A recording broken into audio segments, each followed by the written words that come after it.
Bonjour tout le monde, heureuse de vous retrouver pour ce nouvel épisode de NVDT. Alors actuellement c'est notre deuxième saison et nous sommes en train de parler de la maman maestro. C'est la saison de la maman maestro, c'est-à-dire cette maman qui arrive à orchestrer sa vie de manière harmonieuse, que ce soit dans ses relations, dans son travail, dans sa vie de famille, dans tous les domaines de sa vie.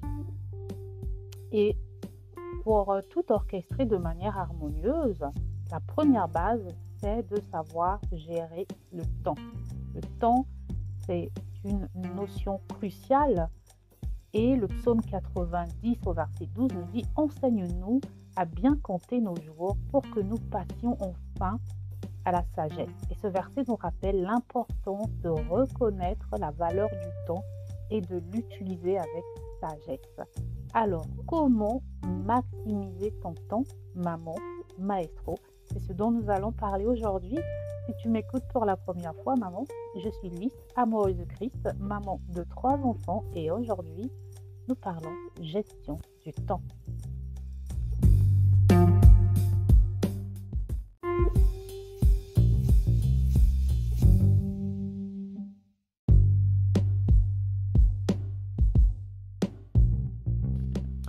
Alors, avant de commencer, je maximise aujourd'hui mon temps, mais c'est un samedi et ce n'est pas le jour le plus calme de ma journée.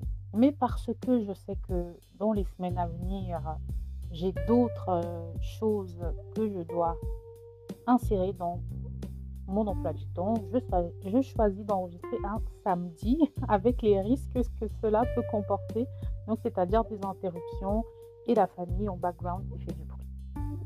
Mais nous allons y arriver. Donc, maman maestro, tu sais que tu dois rechercher à optimiser ton temps et l'optimisation du temps, ça passe par la planification, ça passe par de l'organisation et il y a beaucoup d'avantages. Je suis sûre, maman, que tu connais les avantages de comment planifier, comment organiser. Donc, si tu es peut-être comme moi il y a quelques années, je ne planifiais rien, je vivais comme ça et j'y arrivais.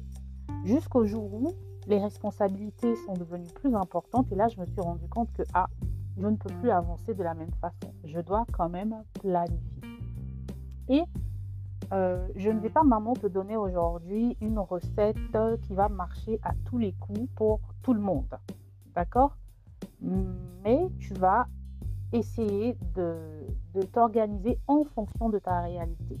Chacune de nous, nous avons nos réalités. Chacune de nous, nous avons nos personnalités. Et donc, nous choisissons ce qui marche pour nous. Et je vais te donner des exemples de ce qui a marché pour moi. Et ça peut être un exemple pour toi, pour essayer de l'adapter à ta vie, ou peut-être de chercher des solutions parallèles ou, ou différentes. Bon. Donc, le premier point, donc je parle de planification et d'organisation. Pourquoi c'est important? C'est important parce que c'est comme dans tous les domaines de ta vie. Si tu ne connais pas tes priorités, tu ne peux pas commencer par traiter les choses les plus importantes avant. Si tu sais que ta priorité, c'est ton temps avec ta famille, que ta priorité, c'est ton temps avec tes enfants, eh bien, tu ne te laisseras pas bouffer ces choses-là. Voilà. Tu ne vas pas te mettre un rythme de vie qui va te déconnecter de ces deux pôles-là de ta vie. D'accord? Tes enfants et par exemple tes frères et sœurs, tes parents, voilà, la famille hors de ton cocon, toi et ton mari et tes enfants. Donc, tu vas d'abord définir ce qui est le plus important pour toi et ensuite, tu vas organiser ta vie de telle sorte que d'autres points, d'autres espaces de ta vie ne viennent pas bouffer cet espace-là, ne viennent pas l'avaler ou le réduire. D'accord? Et c'est simple, dans ta journée ou dans ton mois ou dans ta semaine, lorsque tu planifies des activités avec ta famille, tu vas veiller à ce que aucune autre activité ne vienne empiéter dessus. C'est-à-dire que tu ne prends pas de rendez-vous professionnels le vendredi soir, par exemple. Parce que tu sais que c'est le début du week-end et tu as peut-être prévu une soirée euh, resto avec ta famille et tu ne veux pas être en retard. Et donc, bien sûr qu'il y a des exceptions, ça peut arriver qu'il y ait des rendez-vous super importants, voilà.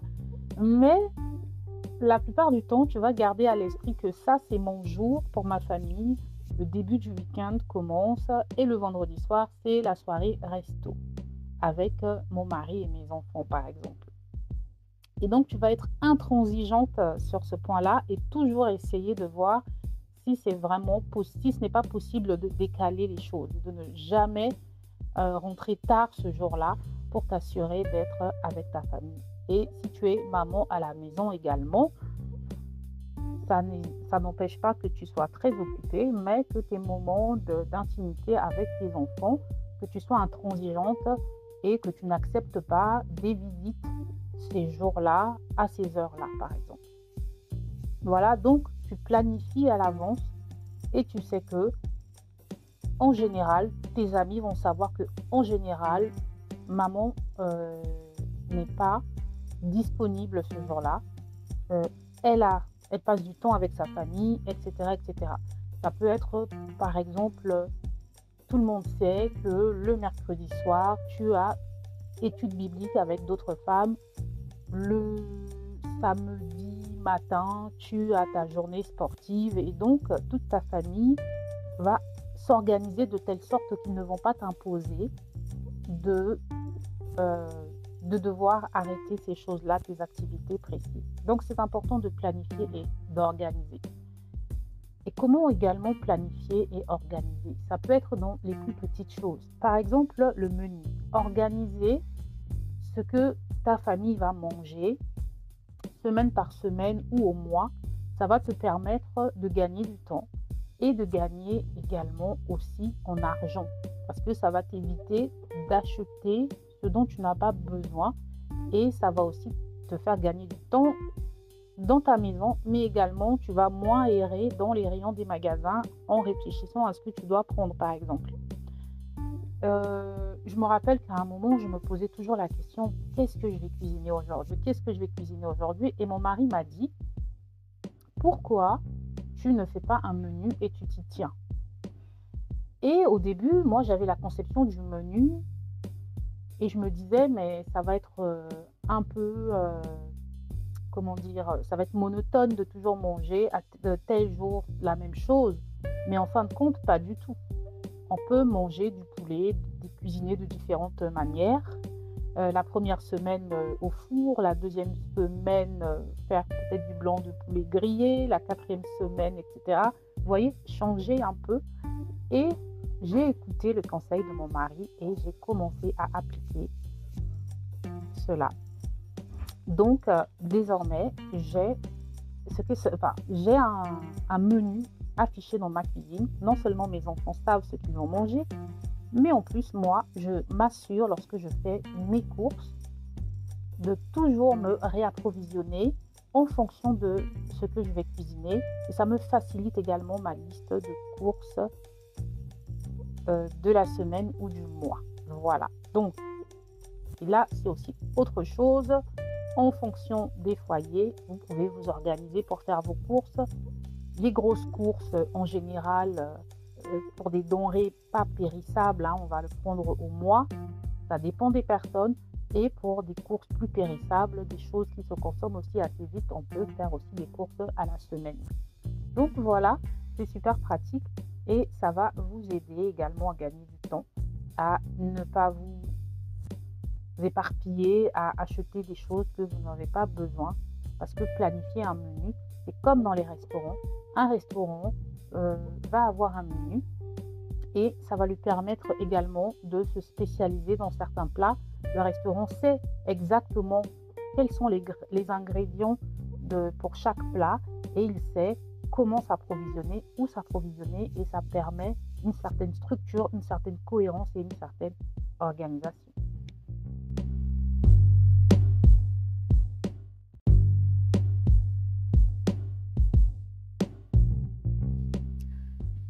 Donc, beaucoup de choses à dire. Cet épisode va être un peu long, même si je ne pourrai pas entrer en profondeur sur chaque point, mais vous voyez à peu près ce que je veux dire. L'importance de planifier et d'organiser est crucial pour ne pas perdre son temps, pour savoir exactement ce qu'on a à faire. Si je sais exactement ce que j'ai à faire lundi, je vais m'assurer de tout faire et je ne vais pas procrastiner, et ça va me permettre de mieux m'organiser pour les jours suivants et ne jamais être débordé. Voilà. En tout cas, éviter d'être débordé. Et donc, dans tout cela, on peut également utiliser des outils. On peut utiliser des outils pour gérer notre temps. Et quels vont être ces outils?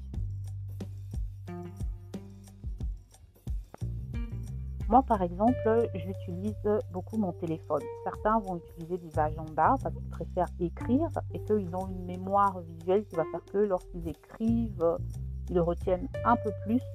Donc moi, j'utilise les deux. Et ça dépend de ce que je fais. Et en majorité, je mets toutes mes tâches sur mon téléphone. Et j'ai des reminders. Et j'utilise également mes calendriers, que ce soit sur Outlook ou sur Google. Donc, avec mes emails. Et je peux gérer mon temps de cette façon-là. D'accord? Et vous avez également des applications qui peuvent vous simplifier la vie. Vous les installez sur vos téléphones et vous pouvez naviguer assez facilement.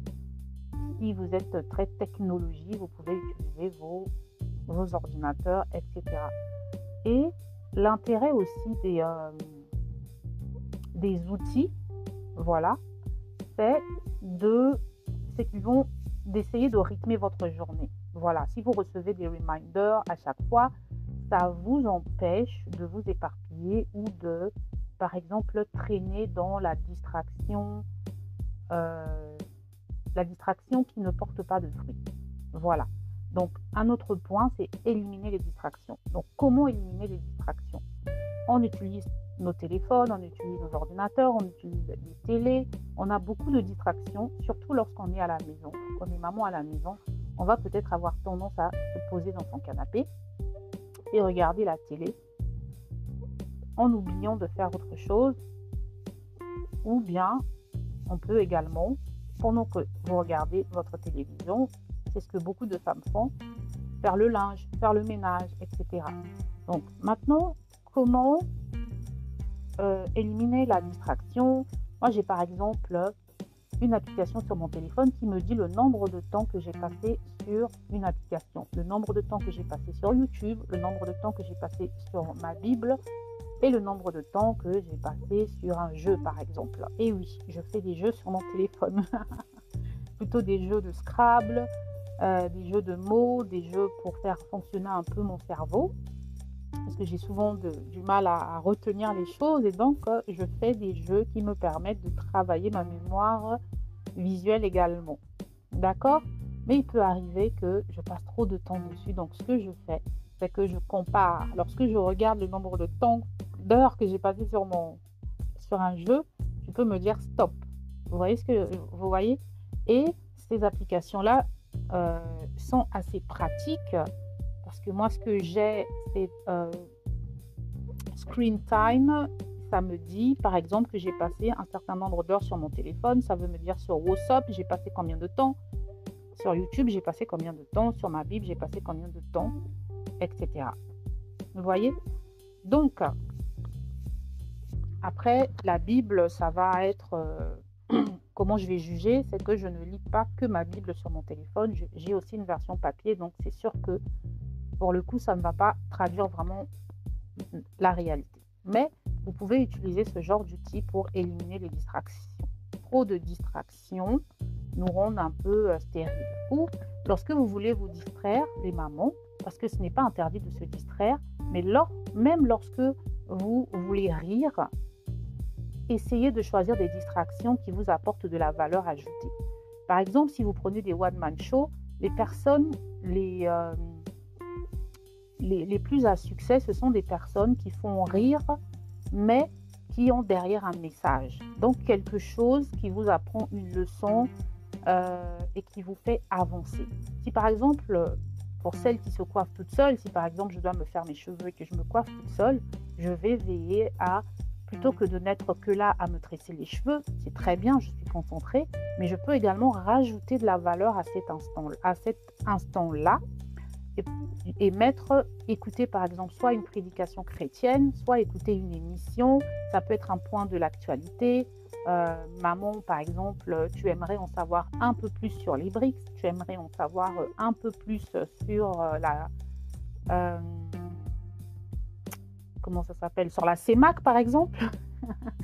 Eh bien, tu peux chercher sur YouTube une émission ou sur des podcasts ou écouter des podcasts, mais qui vont t'apprendre quelque chose et qui vont faire que cet instant-là que tu as passé à te faire tes tresses ne sera pas uniquement cela, mais ce sera aussi un moment enrichissant. Voilà. Et même lorsque je regarde un film, même lorsque je regarde une série, je regarde avec un mindset qui est qu'est-ce que je peux apprendre de cet épisode, qu'est-ce que je peux apprendre de ce film qui va me faire grandir et qui va m'amener à une réflexion qui va aller au-delà de la distraction. Donc, c'est comme ça que l'on grandit. Et c'est très important de se mettre dans cette optique-là, de se mettre dans ce mindset-là, que en toute chose, je dois maximiser mon temps. D'accord ? La gestion du temps, c'est vraiment un défi pour les mamans, mais avec un peu de planification, d'organisation, on peut y arriver. Si tu es une maman maestro, tu vas être prévoyante. Donc, c'est-à-dire que tu sais ce que tu vas cuisiner le lendemain. Si ce que tu dois cuisiner est congelé, eh bien, c'est évident que tu vas te dire que peut-être vaut mieux que je le décongèle la veille. Vous voyez ? Si je sais que je vais cuisiner des plats rapides en fonction de l'emploi du temps de mes enfants, j'ai des jours où je vais cuisiner en matinée, très tôt le matin, parce que je sais, parce que je sais qu'après, j'ai des choses à faire et qu'ensuite, lorsque les enfants seront rentrés de l'école, parce que je dois les emmener faire leurs activités, avant le repas du soir, je n'aurai pas le temps de cuisiner. Et lorsque je sais que j'aurai le temps de cuisiner lorsqu'ils seront rentrés à l'école et que je n'aurai pas à les emmener dans leurs activités, que peut-être que c'est mon époux qui va le faire, je peux me dire que je pourrais cuisiner juste au dernier moment, surtout si c'est quelque chose de rapide. Faire des pâtes, ça ne prend pas 1 heure non plus, ça ne prend pas 30 minutes. Griller des steaks, c'est rapide par exemple. Donc voilà. Donc ce sont des petites choses, maman, que tu peux prendre en compte. Ce sont juste des exemples. Je n'ai pas tout dit ici, mais ce sont juste des petits exemples pour montrer que c'est important de maximiser notre temps. Les mamans, nous devons prendre conscience que le temps passe vite et on va se réveiller un matin, on aura 70 balais et on va se dire « mince, j'aurais dû faire telle chose ». Et vous savez, ça c'était un de mes plus grands regrets. Lorsque j'ai commencé ma maternité à la maison, j'étais focalisée sur mes enfants, uniquement sur mes enfants, et pas sur moi-même. Ce qui fait que je ne me formais pas, je ne grandissais pas, je stagnais.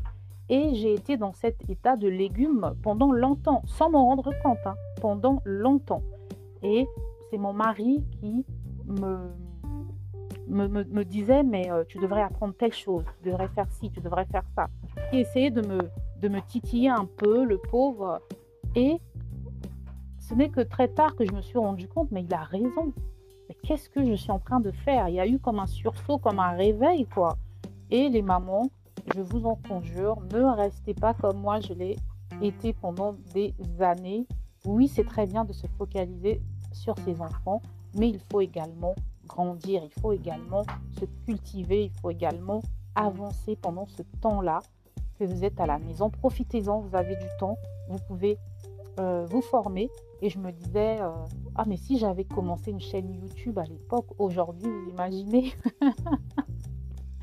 parce que c'est laborieux, c'est long hein, de faire tout cela. J'avais plus le temps lorsque j'avais un seul enfant. J'avais plus le temps lorsque je n'avais que 2 enfants. Vous vous rendez compte? Et donc, maman, le temps est précieux. Maximise ton temps. Et je te dis à la prochaine fois pour un nouvel épisode MVDT. Ciao!